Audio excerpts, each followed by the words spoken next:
Hello students, बहुत सारे queries है आप लोगों के। सिलेबस कितना कम होगा, कितने चैप्टर निकल जाएंगे, क्या न्यूज़ आई है। तो इसमें मैं आपको कोई न्यूज़ नहीं देने वाला हूँ, बट डिटेल एनालिसिस करके बताने वाला हूँ।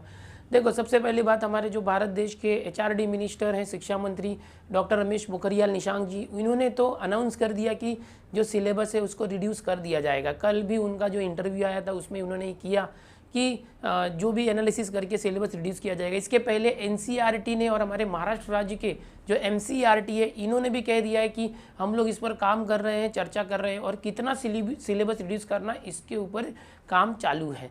तो ये जानकारी आप तक पहुंच चुकी है न्यूज़ के जरिए, मीडिया के जरिए और मेरे जरिए भी, और बहुत सारे लोग भी इसके ऊपर आपको बता रहे हैं कि सिलेबस कम होने वाला है। तो बहुत सारे बच्चों मेंटली ऐसे हो गए हैं, बहुत सारे बच्चे, कि अब तो सिलेबस रिड्यूस हो जाएगा, बहुत सारे चैप्टर निकल जाएंगे, तो कौन सा चैप्टर पढ़ूँ या नहीं पढ़ूँ, इतना बड़ा कन्फ्यूजन उनके मन में आ गया है कि अगर मैं पढ़ाई चालू भी करता हूँ और हो सकता है मैंने जो चैप्टर पढ़ लिए वो चैप्टर अगर सिलेबस से निकाल दिया जाए या बोर्ड एग्जाम में नहीं रहे या आने वाली एग्जाम में नहीं रहे, तो मेरा वो चैप्टर पढ़ के मतलब नहीं है। तो इसी के ऊपर ये पूरा वीडियो है। क्या हमें पढ़ाई कंटिन्यू रखना चाहिए या हमें कौन से ऐसे चैप्टर है जो नहीं पढ़ना चाहिए, वो मैं आपको डिटेल में बताने वाला हूँ। वीडियो को लास्ट तक जरूर देखें।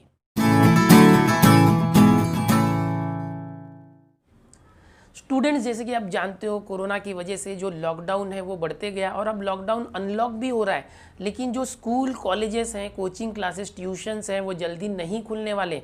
और अभी जो है 2 दिन पहले आपने देखा था कि एचआरडी मिनिस्टर ने कहा था कि 15 अगस्त के बाद ही स्कूल खुलेंगे।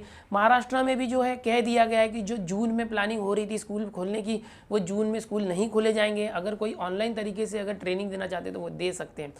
तो अब सिलेबस की बात करेंगे। सिलेबस कम क्यों किया जा रहा है? सिलेबस कम इसलिए किया जा रहा है कि जो उसके लिए एकेडमिक डेज होते हैं, अप्रॉक्स 210 डेज, उतने दिन होते हैं, वीकली लेक्चर्स होते हैं, पीरियड्स होते हैं, एक हफ्ते में इतने पीरियड होने ही चाहिए पर सब्जेक्ट, वो नहीं हो पाएगा। बिकॉज अगर फिजिकली स्कूल स्टार्ट भी होते हैं तो अल्टरनेट डेज का ऑप्शन रखा जाएगा और जो लेक्चर्स कम कर दिए जाएंगे, तो पूरा सिलेबस कवर करना मुश्किल होगा। तो इसलिए सिलेबस रिड्यूस किया जा रहा है। तो क्या रिड्यूस किया जा रहा है? एमसीईआरटी, जो हमारे महाराष्ट्र राज्य की एमसीईआरटी है, Maharashtra council of education and research and training, ये जो है, इन्होंने तो कह दिया था कि सिलेबस रिड्यूस करेंगे, उस पर काम करें। तो क्या कर रहे हैं? क्या वो पूरा सिलेबस रिड्यूस करेंगे? नहीं।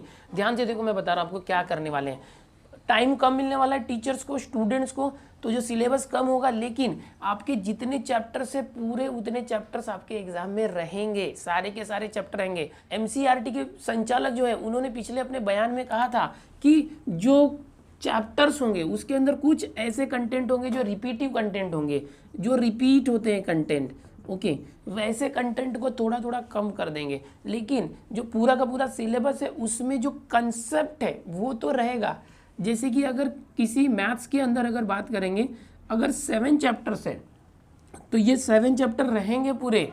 लेकिन समझो ये 3rd चैप्टर की बात करेंगे, 3.1 है, समझो प्रैक्टिस सेट, 3.2, 3.3 है, 3.4, इस तरह से समझो ये इतने सारे प्रैक्टिस सेट हैं। तो इन प्रैक्टिस सेट के अंदर जैसे 3.3 में समझो 1 से लेके 1 2 3 4 5 6 7 8, समझो इतने क्वेश्चन है। तो क्या करेंगे, हो सकता है कि ये लास्ट के 3 क्वेश्चन निकाल दिए जाए कि 3.3 में इतना ही पढ़ना है। समझो ये 3.5 में 5 क्वेश्चंस है और कहा जाए कि इसमें सिर्फ 3 क्वेश्चंस पढ़ना है, 4 और 5 नहीं पढ़ना है।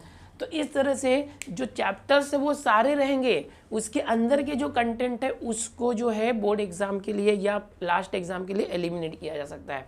तो इस तरह से जो सिलेबस है वो कम होगा, लेकिन चैप्टर वाइज कम नहीं होगा कि चलो 7 चैप्टर में से 2 चैप्टर नहीं आएंगे पीछे से या 2 चैप्टर आगे से। बहुत से बच्चे मुझे पूछ रहे हैं, बता दो पीछे के 2 चैप्टर नहीं आएंगे कि आगे के 2 चैप्टर, तो हम वो नहीं पढ़ेंगे। ऐसा नहीं होने वाला है, आपको सब पढ़ना है। इसके अंदर जैसे एक्सरसाइज होता है या प्रैक्टिस सेट होता है, 10th हो गया, 11, 12 स्टैंडर्ड, 9th स्टैंडर्ड, तो उसके अंदर के जो कंसेप्ट होते हैं प्रैक्टिस सेट या एक्सरसाइज के, उसमें से आधे टॉपिक या कुछ टॉपिक जो है वो ओमिट कर दिए जाएंगे इस ईयर के एग्जाम के लिए। जैसे कि यहाँ पर मैंने बताया 9 क्वेश्चन में से कहा जाएगा सिर्फ 6 क्वेश्चन पढ़ना है, 3 नहीं पढ़ना है। 3.5 में ऐसे कहा जाएगा कि 1 2 3 एग्जाम के लिए पढ़ना है, ये नहीं देंगे एग्जाम में। तो इस तरह से किया जाएगा। तो आप जो है सिलेबस रिड्यूस होने का मतलब ये मत समझो कि सिलेबस कम हो जाएगा कि चैप्टर निकल जाएंगे। अच्छा, हिंदी, मराठी, इंग्लिश के अंदर क्या कर सकते हैं कि उसके अंदर कुछ चैप्टर जो है कम कर सकते हैं, लेकिन जैसे मैथ्स हो गया, साइंस हो गया, उसके अंदर पार्ट जो है रिड्यूस होगा, ठीक है। कि पूरा एक बड़ा चैप्टर है, उसके अंदर से इतने पार्ट रिड्यूस हो गए। तो आप पढ़ाई चालू रखो, ये मत समझो कि ये चैप्टर आएगा कि नहीं, मैं अभी रुक जाता हूँ। बहुत से बच्चों ने पढ़ाई रोक दी है, ऐसा नहीं करना आपको, पढ़ाई चालू रखो, सारा का सारा कंसेप्ट पढ़ो। पूरा नहीं पढ़ना है तो हर चैप्टर के बेसिक्स तो पढ़ो, स्टार्टिंग के क्वेश्चन करो, जो बड़े बड़े क्वेश्चन है वो छोड़ के रखो। अभी तक इसके ऊपर कोई ऑफिशियल डिक्लेरेशन नहीं हुआ है, उसका कुछ जो एक सर्कुलर आता है उसके साथ पूरी लिस्ट आती है कि कौन कौन से जो है टॉपिक्स रहेंगे, कौन से नहीं रहेंगे, वो एक आएगा, मैं इस चैनल पर अपडेट करूँगा, उसके बाद ही कंफर्म होगा कि किस चैप्टर के अंदर कौन सा टॉपिक नहीं रहने वाला है। तब तक आपको पूरे चैप्टर्स पढ़ने हैं, पूरा डीप में नहीं पढ़ सकते तो बेसिक्स पढ़ो, स्टार्टिंग के क्वेश्चन जरूर करो, ठीक है। ऐसी ही जानकारियाँ चैनल पर है, आती रहती हैं। पहली बार चैनल पर आए तो चैनल को सब्सक्राइब जरूर करना। मिलते हैं नेक्स्ट वीडियो में ऐसी ही जानकारियों के साथ।